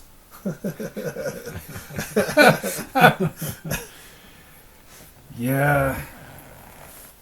I have two favorite beers. One is cold, the other one's free. I think my favorite, like, all around kind of any situation, anytime beer is Corona with a lime. The Corona by itself is fine, but putting a lime in it Yeah. just changes. I'm also a big fan of those, what are they called? Mexican Sunrise or whatever. Where you'll open a Corona and you'll drink down a little bit to just Oh. below the neck. Put a lime in there, a little bit of tequila and some grenadine. And a little splash of orange juice. Holy shit, I could drink like 10 of those and forget my own name. Mm-hmm. Yeah, I think Corona's a pretty easy go-to. With that said, I fucking hate Corona on tap. Like, give it out of the bottle, that's pretty much it. Yeah. I don't think I've ever had Corona on I don't tap. think I have either. I but tried it bottles once. away. Didn't like it, like, at all. Hmm. And I think it's something to do with the way you smell a beer when you go to take a drink. Which is Maybe. why hefts Yeah. are so fucking good, because they smell delicious. Mm-hmm. And the opposite with like a really strong IPA when you smell it right before you take a sip. And it's just like, yeah, that's like a pine cone right up my nose. And then it tastes even worse. Fresh And, cut fucking grass. Fresh sand cut grass. IPAs. Like, there's a few IPAs I really like, but for the most part, like the really strong ones, or, fuck, I can't think of the brand. Anyway, yeah, really strong IPAs just don't do it for me. As for a least favorite beer, my dad had a friend and he would buy this beer. It was called Hops Rising. Oh yeah. And it was just like, put your fucking face in a bushel of barley and take a big whiff. Yeah, it was. Is that Epic Brewery? I think it is Epic. But yeah, it was like 10 or 11% alcohol. Just fucking gross. Like, it tasted like rot. Yeah, horrible. One Yeah. beer that gets my dick going when I see it. Lining Kugel's Summer Shandy. Oh yeah. Oh, summer Dude. shandy is so good. I get excited when I see that. That shit is delicious. So good. That and the I can't remember what it's like, a German name, but it's like a grapefruit beer. Oh, those are fucking good. They're those ones, you drink them down a little bit and then you put some tequila in it. Yeah, game changer, dude. Yeah. Like, I'm not one of those like super manly men who are like fucking fruity beer is stupid or it's gay or whatever. Like, I don't give a shit. If it tastes good, it tastes good. So like, is it Wasatch? No, I don't think it is. Another company, they make an apricot hef and a blueberry hef. Is it Uinta? I think it's Uinta. Yeah, I think it is Uinta. Like, those are fucking delicious. Yeah. And they're not overpoweringly sweet. You just get a little bit of hint of Yeah. those flavors. It's like a subtle kind of background taste. It's Yeah. really good. It's Versus not like in the a- face sweet. Yeah. Like a mango cart that's just Yeah. like, how much sugar is in this? Yeah. That is something that I am excited for summer, is just having like nice, cold, crisp, fucking fruity beer. I like them. I don't give a shit. Yeah. I also I love stouts. Ooh, a good Love stout. Stouts. What is it? Red Rock. They make the best stouts. Yeah. That oatmeal stout. Oh, yeah. Oh, bruh. Yeah. They're fucking high percentage, but they're good. They are good. Like, you're only good for one or two Yeah. because you get full off of them. Yeah, very filling. But they're very delicious. The only problem with a stout is like you can't. It's a sipper beer for sure. Yeah. I can't think of like a whole lot of food that you compare that with. Maybe a dessert, like a fucking tiramisu or something like that. But like I don't drink stouts like I do other beers. I can't just sit there and slam them. They're too filling and they're just Yeah. too rich. I like a stout with, and I'm totally going to label myself here, with a charcuterie board Okay. with like good finger foods that have good solid flavors. Mhm. Because you're not getting full off of the charcuterie board, but you are getting a little bit more filling off of the beer. Yeah. And so you are eating a little bit lighter, but you're eating for the flavor. Yeah. And it actually does kind of mesh well with like the meat and cheese and crackers kind of flavor. Stinky cheese and Yeah. fucking Yeah, it actually Like works sharp really cheddar well. and fucking- peppery fucking meat. Yeah. I like a good Guinness too. Oh yeah. Like I a fuck the shit out well of poured Guinness. Yeah. Oh, yeah. bro. I But prefer Baba over Guinness. I do too on the normal day, but when I'm feeling a little snazzy, yeah, I'll get one of those nitro Guinnesses. Mhm. And I've watched some videos on how to pour them better. And when you actually pour it right, that's not even the same beer. Yeah. Versus if you crack it and just drink it out of the can, that is not the same. Yeah. If on my bucket list is I want to go to Dublin, Ireland, go to the Guinness factory. Oh, that'd be You sweet. do a tour of the factory and then they take you to the roof and they teach you how to properly pour a glass. Hmm. And they don't let you have it until you get it right. They teach you how to properly They're just drink like, it. yeah, that looks okay. You hold your arm up at Do like it a again. 90-degree angle and you look to the horizon and you fucking That's pretty gangster. yeah. That's like That'd be a fun, top of my fucking bucket list to do that. Fucking love fun Guinness. destination fucking vacation. Yeah. I had a friend who went to Ireland to go to the Jameson factory, Nice. and she's like, the most memorable thing is how much they talk shit on American whiskey. I'm like, yeah, but American whiskey is actually better. I would take bourbon over any Irish whiskey any day. Yeah, as far as whiskey goes, that's like third or fourth on my list. Jameson. Well, I mean, in terms of whiskey, like cultural whiskey, at the very bottom is Japanese whiskey. Really? I hate Japanese whiskey. It's fucking gross. I have yet to try it, but it's every time I'm at the liquor store, I'm like, oh shit, I gotta get a bottle one day. But if it's not good, I'm not gonna waste the money on it. I would recommend, if you're going to do it, and you go to the liquor store and you pick out a bottle, and you pick it up, put it right back down and go to the bourbon aisle. That's a safe bet. I'm a slut for bourbon, dude. Yeah. Proper. Yeah, proper I'm gonna 12. say Proper 12 is not bad. Proper 12 is something that's good. gonna probably get hate, but I don't like fucking Jack Daniels. Neither do I. Tastes like mold. Yeah. I Tastes think like mold. I think that's fair, because Jack Daniel's number 7 is, if it wasn't for the branding, that would be like second from the bottom shelf whiskey. And I love Jack, I really do. But I get why people don't like it. It's very much an acquired taste. It's like if you first start drinking beer and you go right to an IPA, you're gonna fucking hate it. Yeah. Yeah. But once you kind of refine your whiskey palate, you go, yeah, Jack Daniels is not great whiskey. Yeah, I got a bottle of, when we went to the Redwoods, I found this bottle of fucking,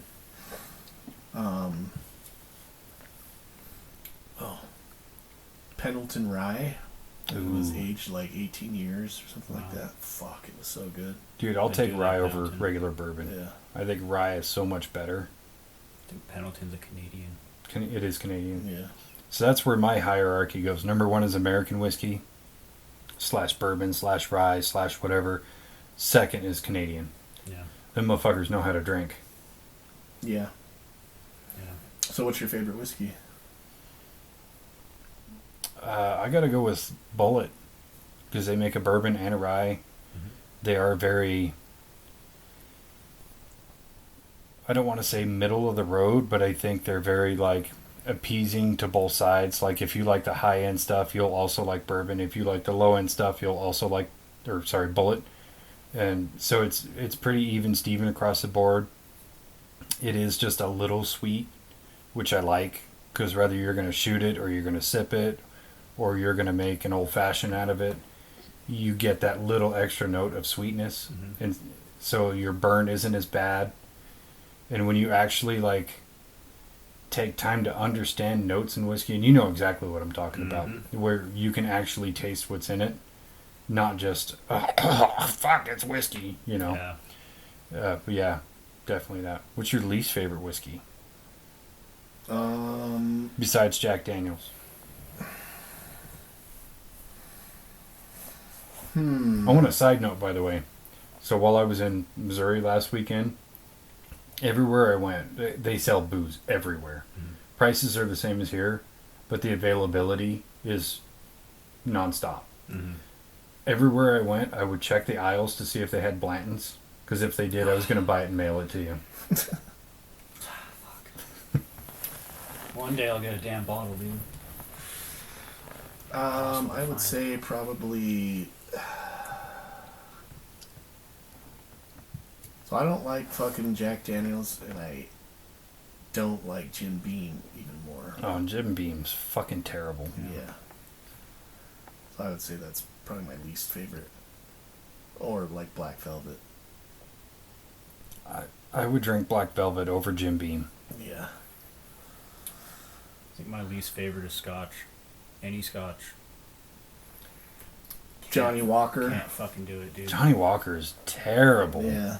Which is weird because the thing I don't like about Scotch is the peated, like the peat, you know. Yeah, the vomit flavor. Yeah, but it's weird because High West Campfire has peated whiskey in it. It's blended with Scotch, so it's weird that I love that so much, and absolutely despise Scotch. Well, it's also aged in a burnt barrel. Yeah. So Well, I mean, it's blended with, you know, bourbons and other whiskeys and stuff. Yeah. Like it evens out. Scotch is just fucking ass. I never really minded Scotch. I didn't really like it. And then Kara said one day, so we were on a cruise, and she ordered a Jack and Coke, and they brought it to her, and she took a sip, and she's like, "Oh, that's Johnny Walker and Coke. I'm not going to drink that." I was like, "What?" And she's like, "Yeah, I can't drink that. It's Scotch and Coke." I was like, "How can you tell?"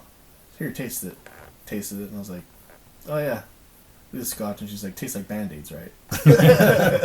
So ever since then, it's like Scotch tastes like Band-Aids, and I can't fucking unknow that. So you know what's funny is when you had told me that another time that it tastes like Band-Aids, because I think we were talking about it on another episode. I was over at Chew's house one day, and we were just hanging out, and he's like, "Hey, I got this Japanese whiskey. Do you want to try it?" And we tried it, and neither one of us liked it. And it's funny because all I could think about was like when I taste Scotch, it literally tastes like vomit. Like after you throw up, that taste in your mouth, that's what it tastes like to me. This Japanese whiskey tasted like vomit with Band-Aids in it. Yeah, I'm not trying it then. The only Japanese whiskey I've ever tasted like acetone. I probably would have taken the acetone. Yeah. It's not very often that I take a sip of anything and go, ugh. Mm. Yeah. That one did it for me. Of course, I had to act tough and be like, yeah, it's not my favorite. Oh, that's interesting. That's unique. I feel like I just licked somebody's wound that they pulled a Band-Aid off of and then got disgusted and threw up on the wound. Fuck. Fucking back in high school, I used to drink Old English, the OE 40s. Oh, We were shit. fucking gangsters. Gangster as fuck. And of course, all of us would like sit there and sip on it and having to act like we like it. Shit, 'cause it tastes like ass. And I finally came to realize, like, you know what this fucking tastes like? Tastes like the glue that you lick on an envelope. Exactly what malt liquor tastes like. You ain't got no Schlitz malt liquor?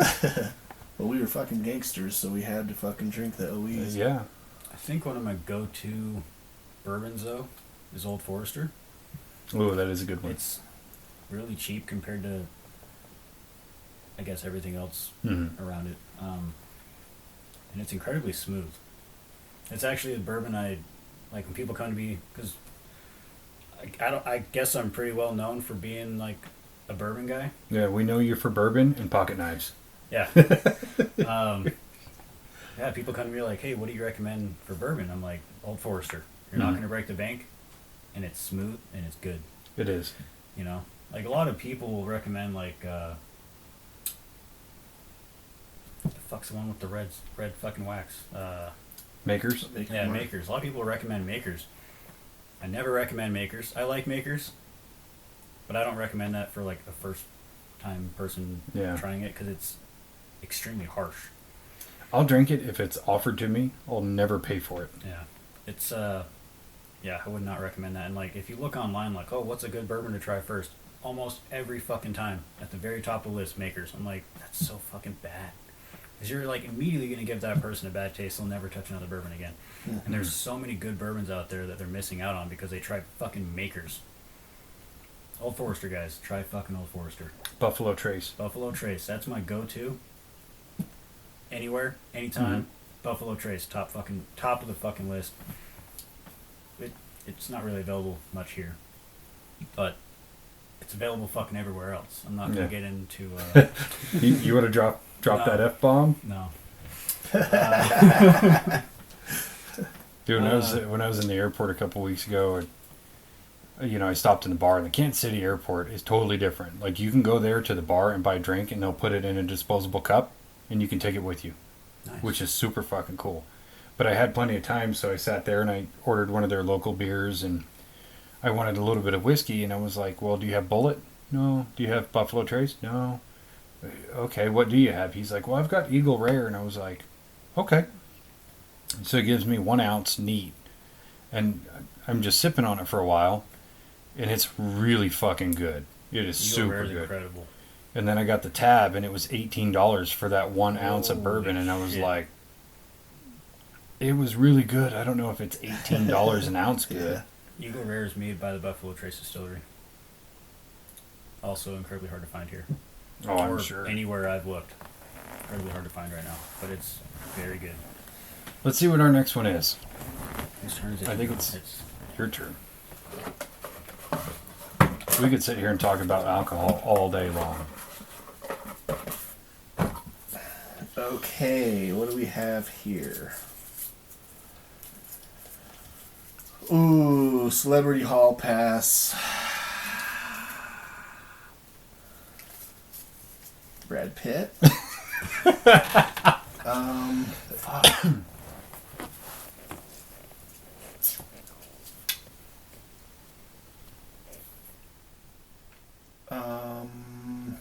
There's so many. I don't know. Go ahead if you have one. Well, considering I'm single, I don't have to have a hall pass, but assuming I wasn't. Oh, man. I think we all know the answer. It's going to be Gina Carano. Yep. Fair enough. Haley Steinfeld. Ooh, solid pick. Yep.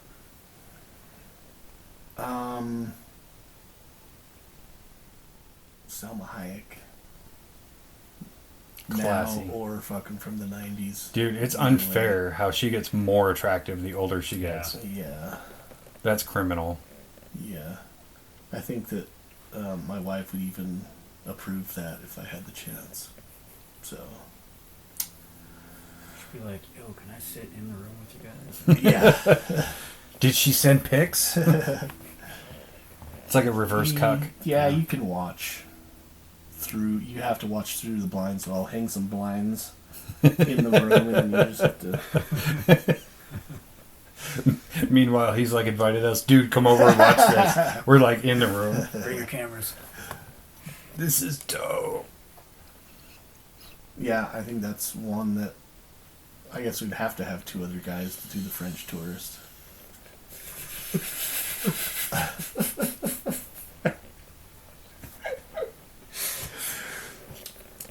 You'd only need one for the London Bridge, though. Yeah.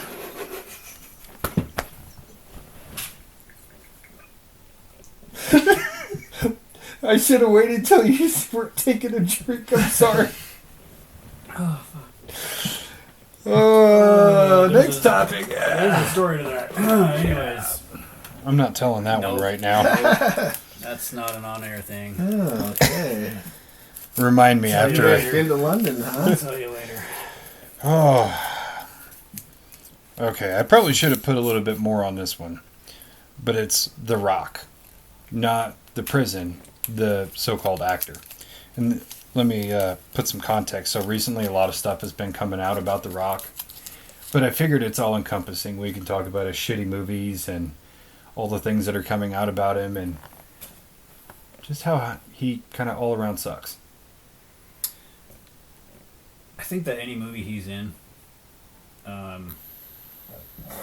he has to be the fucking star of the show. And it sucks because there's so many other great actors that he, acts with, and they're kind of just in the shadows because the fucking Rock is there, and it's like, there's other great actors I'd rather fucking see. Like, yeah, you can make some good additions to a movie, but don't outshine other people that are also good actors or actresses. Yeah. With that said, what's your favorite Rock movie? Does it fucking Get Hard with Yeah. Kevin Hart?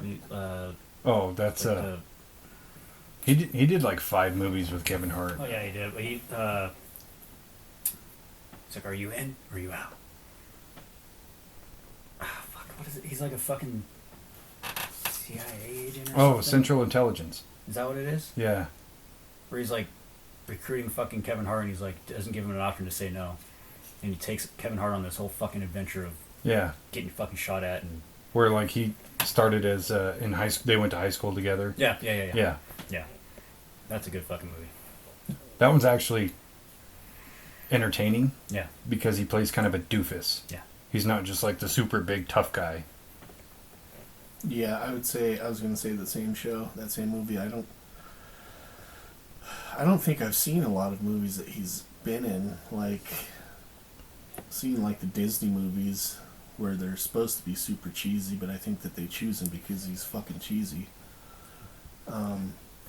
But yeah, I don't think he's a great actor or anything.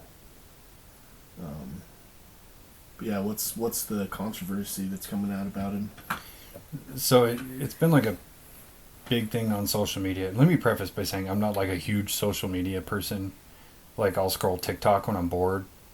But then you sit and watch one of those videos and that's like all your algorithm is showing you. So I like got way down the rabbit hole. So like he consistently shows up late to set to make these shitty movies. And then when he's there, he's like yelling at everybody, like, let's hurry up and get these shots done and whatever. And like, he won't even take bathroom breaks because of all the time he's already wasted. So he'll piss in bottles and leave the bottles laying around. Really? And so like, him and Ryan Reynolds went to blows about it because Ryan Reynolds was calling him out for being super unprofessional. And then like the controversy between him and Vin Diesel in the Fast movies, because when The Rock came on board, Vin Diesel was a star, obviously still is, but like The Rock was trying to take over the whole thing, and Vin Diesel would butt heads with him of more like, no, this is my franchise, which I agree with him. Vin Diesel's not a great actor or whatever, but That is his franchise. It always has been. And like when he made Black Adam, did you guys see that? No. Horrible piece of shit. Oh my god, is it a... It's not. Ah, damn it. That would have been too cool.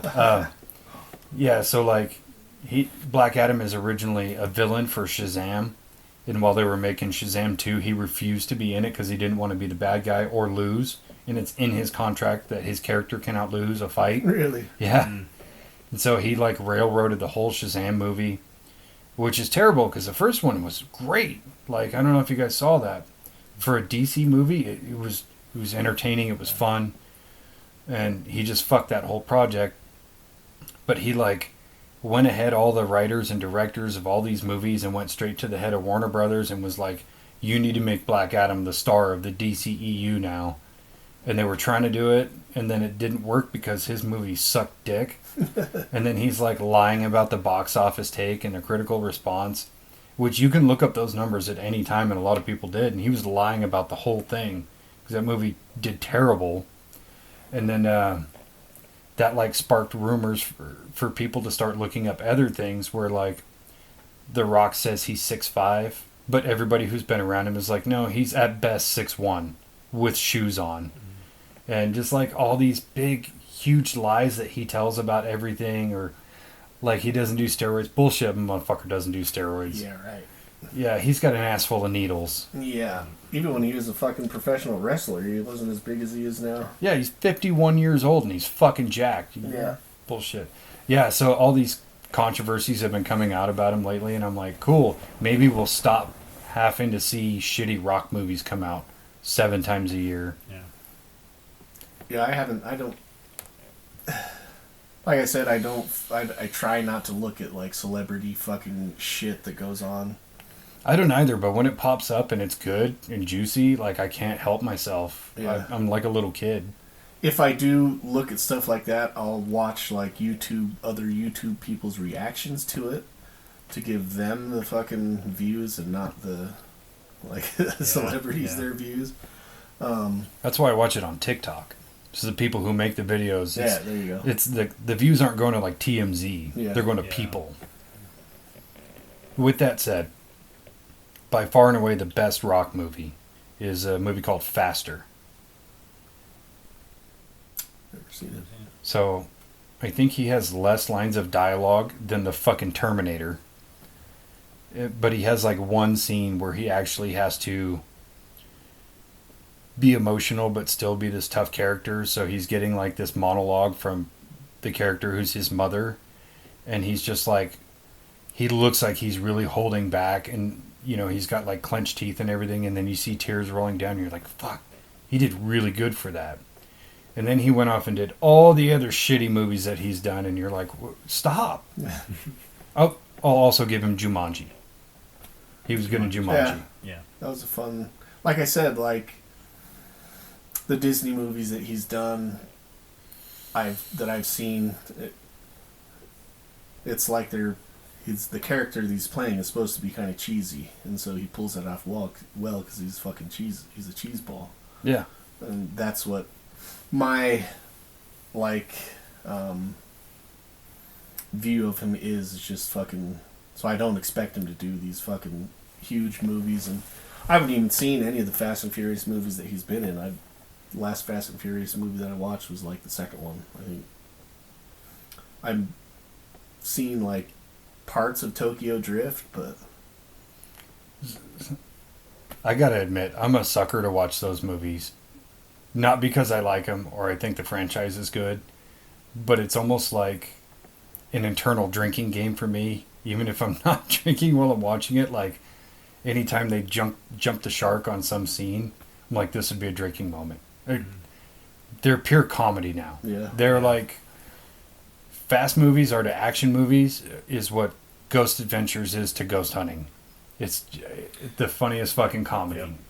Like literally, there's a scene in one of the movies where they're like racing on the ice, and The Rock is driving this big truck, and there's a submarine, and it fires a torpedo, and the torpedo jumps through the ice, and it's like skating along the ice, and he pulls his truck over next to the torpedo, jumps out, grabs the torpedo with his hand and like shoves it. You're talking 1,000-pound torpedo. He shoves it with his left hand, and it magically like glides over and takes out a target. Get the fuck out of here, dude. Yeah. I think the last like action movie that I saw with The Rock in it was San Andreas, and I think I watched it on the airplane. It's that movie's so bad. Yeah. That like even if you're on an airplane, you're like, no, I'll just sit here and be bored and turn it off. And his tequila sucks. Never tried it. I haven't tried it. I'm not Terramana? a big tequila guy. Like I like tequila, but as far as tequilas go, that's like less than mid. Hmm. And it's like $35 a bottle. Yeah, I think the only kind of tequila that I will actually drink is Patron. There's a few really good tequilas out there, but that ain't one of them. And there's one that we got. Is it Casamigos? I don't know. I can't remember what they're called. Tara likes tequila. I fucking don't really like it. Oh, and one last note on The Rock. He was basically using studio equipment to film stuff for like his side projects and stuff like that, further delaying all these other movies that he's supposed to be on, when he's having like his team go in and take cameras and mics and all this equipment to go film commercials for his shitty products and side projects. Huh. That alone, I'd be like, you're fired, dude. Yeah. You stole company property. yeah. Yeah. Let's see. Bucket list items. So, like, things you want to own? Things you want to do, things you want to own. Oh, just anything bucket list? Bucket list. Gina Carano. Fair enough. And I want to be in the room when Spencer's got Selma Hayek. Do you want a set of blinds or just a chair? Whatever you're comfortable with. I'll hide in the fucking closet. I'll be the camera guy. Yeah. Yeah. I'm cool with it. I'm not afraid of fluids. Yeah. It's not going to take long. You can tap me in if she's not finished. She's going to be like, how did all of you come in 5 seconds? Don't worry about it. Worry about it. I'll be like Brad Pitt in Fight Club, just standing there like playing with my belly button. You want to get in on this? Or All right, Preston, let's Fucking go. Yellow rubber gloves. I want to go skydiving. It's one of my bucket list items. And I know you have. Let's go this summer. That's fucking cool. We can go to Ogden. My mom wants to go too. We've talked about it for years and years and just never pulled the trigger on it. So if I go, I have to have my mom has to be there. I don't think That's fair. I'd be taken out of the will. So yeah, she has to be there. I want a fucking boat, dude. I'd be willing to sell everything I own. But even if I did that now, I'd get the down payment. You know? If you're lucky. Yeah. I want that more than pretty much anything. Fucking What boat. kind of boat? Just a fishing boat. Lund Pro V. How much are they? They start at, I want to say they start at 85, but the way I built it was like 119. A lot.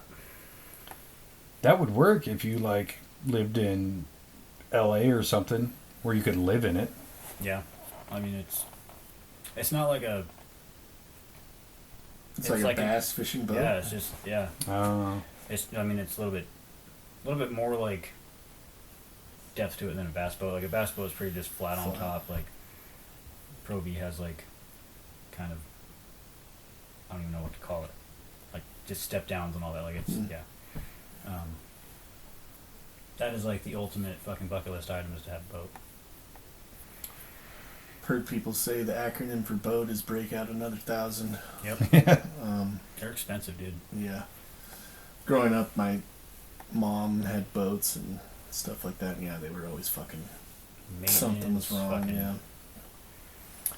But they are fun to have. Yeah. Yeah, especially if you do like to go fishing in Utah. it's kind of a weird place for fishing or having a boat, just because it's like you can pretty much use it like half the year, Yeah. if that. But Yeah. I do know a lot of people that have boats and they enjoy them. Yeah. I don't really care a whole lot about like water sports. Just fishing. With the Pro V though, you can get a ski package for it that you can pull people on tubes and shit. It comes with like the little pylon, like pillar thing to fucking tie on ropes and whatnot. I don't really care about that. I just want to fish.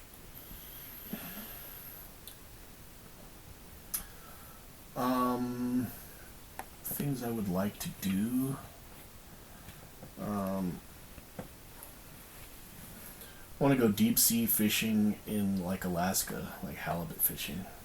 Yeah. That would be fun. Plus, I like halibut, so. Yeah. And also maybe a grizzly bear hunt. That'd But be I don't cool. know. I don't know if I want to shoot a fucking. I don't know if I could shoot a grizzly bear. Just because they're so fucking cool. I think I'd probably go out there to shoot one and then just look Attack a conscience. at it. Fuck, I can't do it. Yeah. I mean, even like watching an animal in its natural habitat, like that's almost just as cool as Yeah. you know.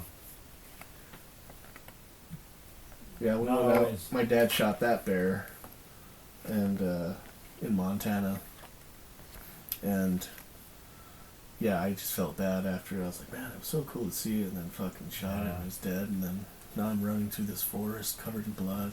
It's fucking weird.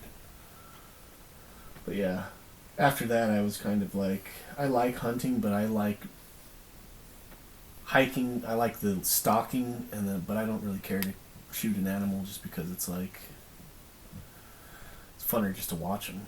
Yeah. Yeah, it's cool to appreciate them in there. Yeah, I actually last time we went hunting, like I ended up buying a tag, but I was like I didn't really carry a gun. I carried a sidearm, and I was carrying my dad's camera, and I was just taking pictures and shit. But like, I didn't really care to fucking shoot a bear at all. Yeah. Especially if we saw a fucking grizzly bear, I'd just be like, don't fucking eat me. But yeah. Yeah. So bucket list. Aside from banging Gina Carano, fighting Andrew Tate, and becoming president, outside of those things. Fucking pretty deep bucket already Yeah. there. Yeah. I'm not going to get to do any of those, sadly. I actually want to swim with sharks. Because I'm fucking terrified of sharks. So I kind of feel like that would be a big moment for me as a Yeah. person where, and I'm not talking like get in the cage and be submerged. I mean like get in the water with them. Yeah. You know, full scuba kit and all that. And maybe a large caliber spear gun. Just in case I feel slightly threatened. There's not like a whole lot. I really feel like I'm... What kind of sharks? The dangerous kind. Let's just go right to the top.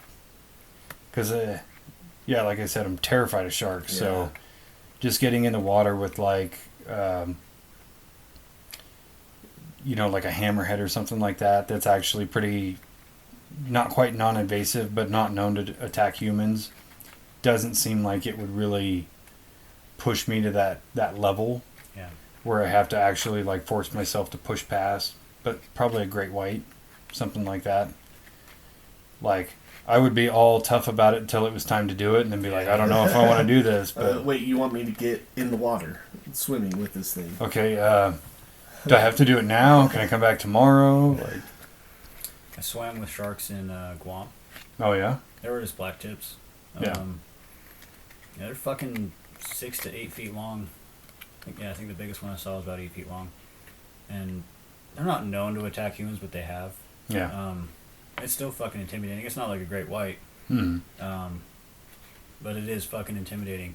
Looking down and seeing this giant fucking creature below you that could end your life like that. Yeah. You know? If not, just take a body part Yeah. off. Yeah, we did a shark cage thing in Hawaii with all the reef sharks, the black tips. and white-tip reef sharks. And I think maybe the most intimidating thing to me was that it was just, so they'd go out there and park the boats, and out there I guess the sharks are so used to the fishing boats that they just, when they hear the boat engine, they'll just go to where the boats are and just kind of swim around.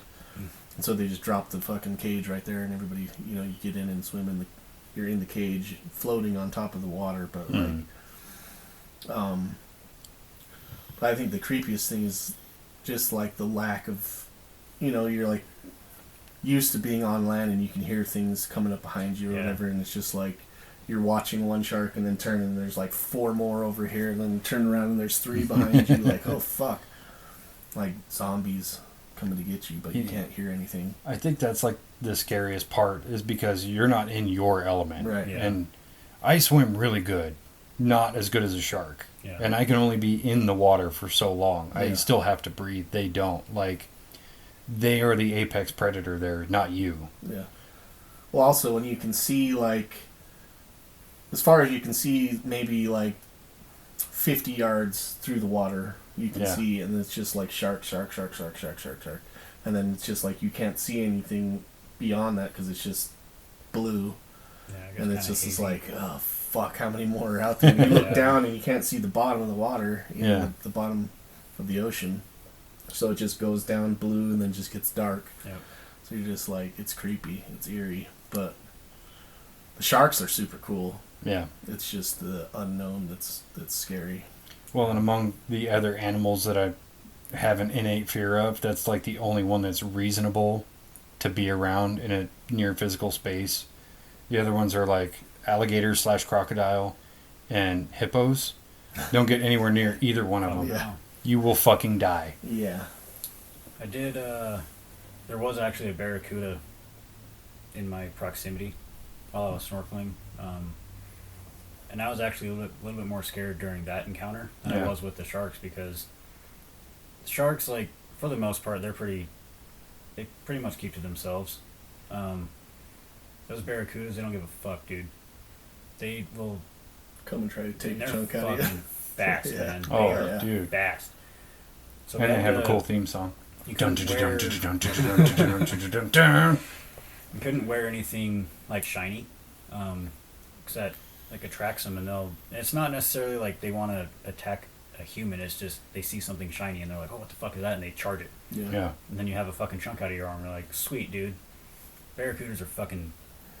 Yeah, there was one swimming around when we did our shark dive also, and it was like jumping through, like, in between, because there's 2 boats, and then like the thing was tethered, the cage was tethered to both boats. Gotcha. Mm-hmm. But it was just like swimming around, and it would jump out of the water over, like, just in between the 2 boats, like right in the area that we were swimming. New fear unlocked. Yeah, they're fucking fast, and they Oh, zip yeah. through like a bullet through And the water. those teeth are not to be trifled No. with.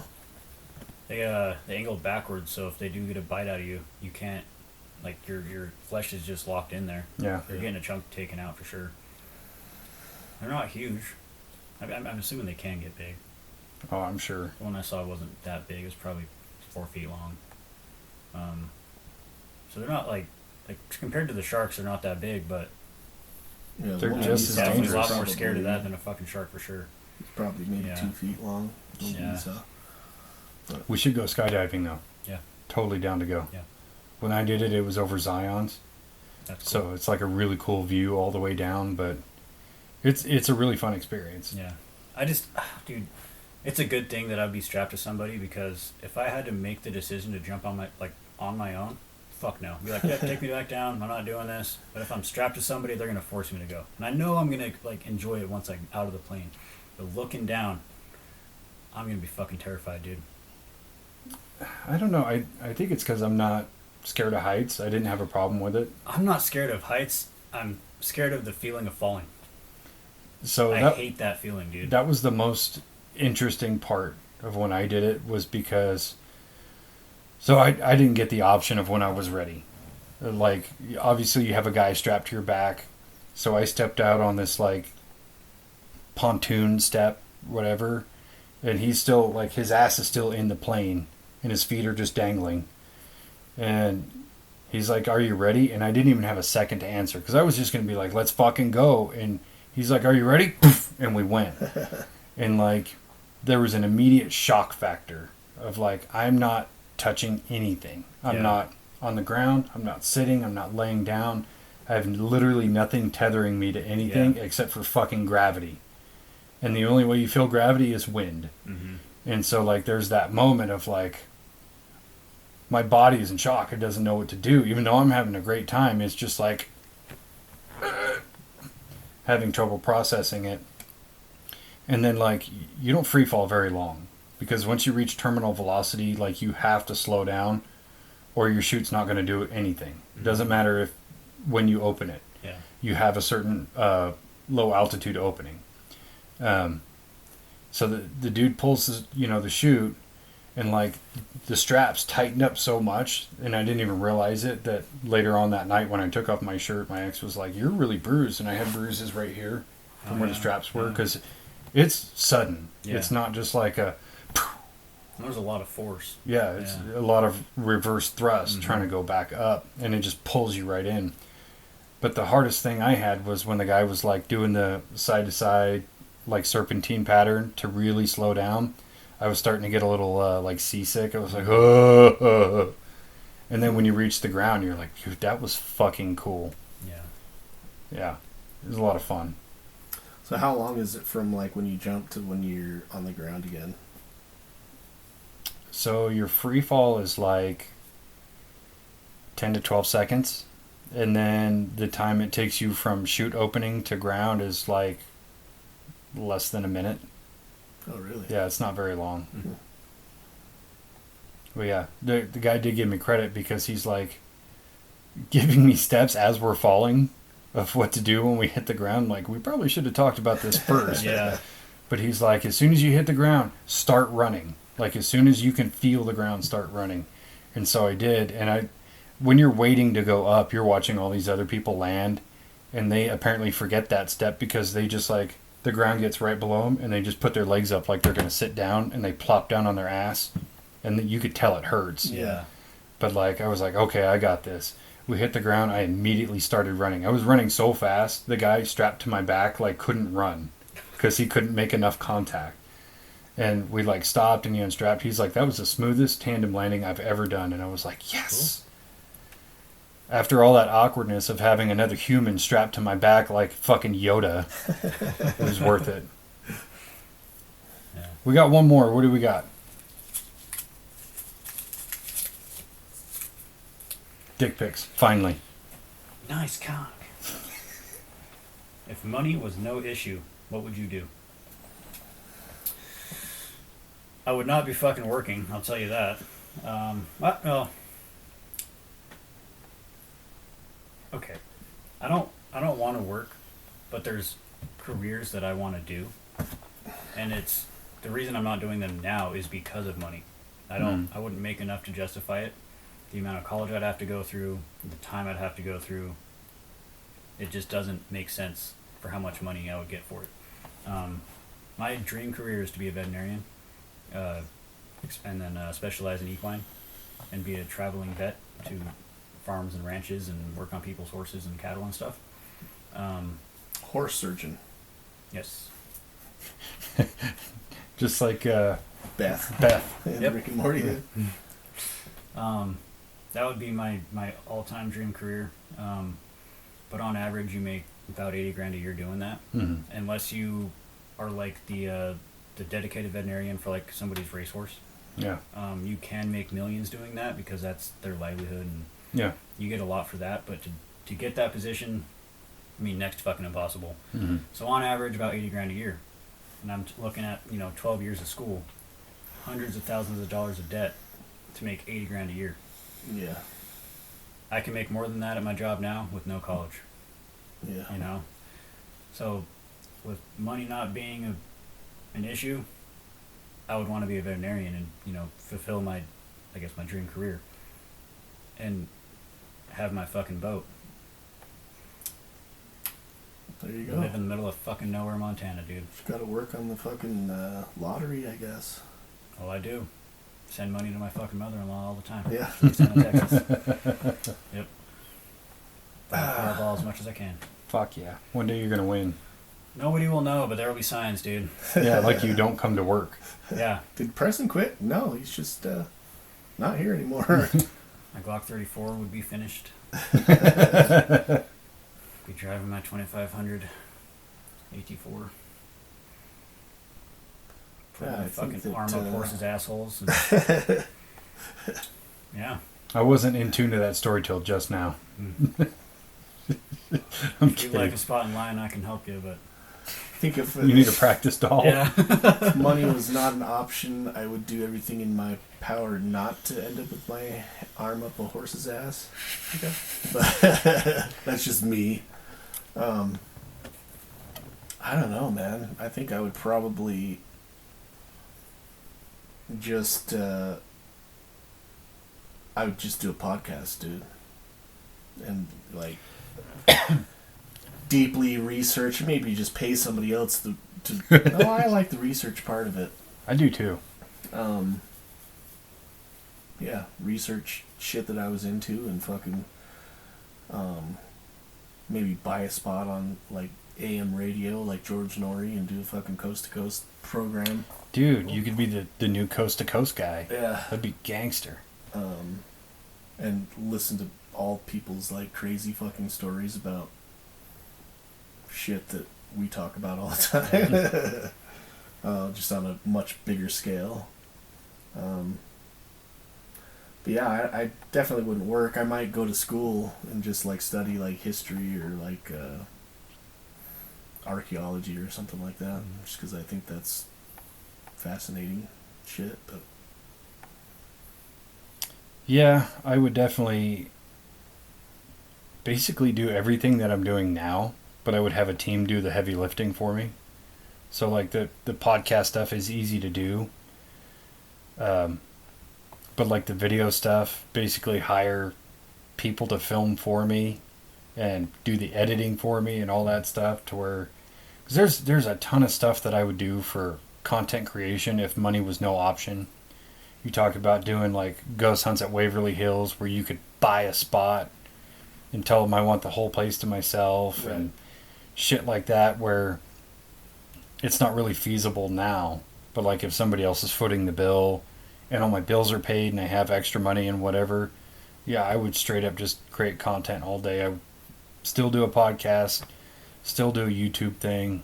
Maybe if that turned into like a TV program or something, that'd be cool. Or I'm making more money on top of that. But yeah, that would just basically be me and my friends just jackassing around Yeah. with good equipment. Yeah.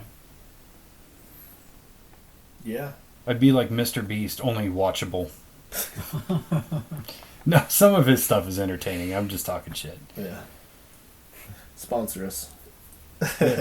Oh, and I would never have to pay for Blue Chew because they would be like, dude, let me sponsor you. Yeah, I'd have all the new Blue Chew shit that they have, which I don't know if they have anything else besides fucking. They have Blue Chew, Purple Chew, Black Chew, Red Chew. They're going to now. But see, yeah. I'm helping you guys out. Come on. You're gonna get people contacting fucking Blue Chew asking about fucking Red Chew. That'd be awesome. Yeah. So I thought this was a fun deal. I thought this worked out really well, even though it was like a spur of the moment. Like, hey, what if we tried this instead of just doing like a blanket freestyle where we have kind of a direction? So I think we're going to be doing this more. Yeah. It was fun. Yeah, this was fun. Thanks, guys. Yeah. Thank you. Okay, I love you. Bye-bye. Bye.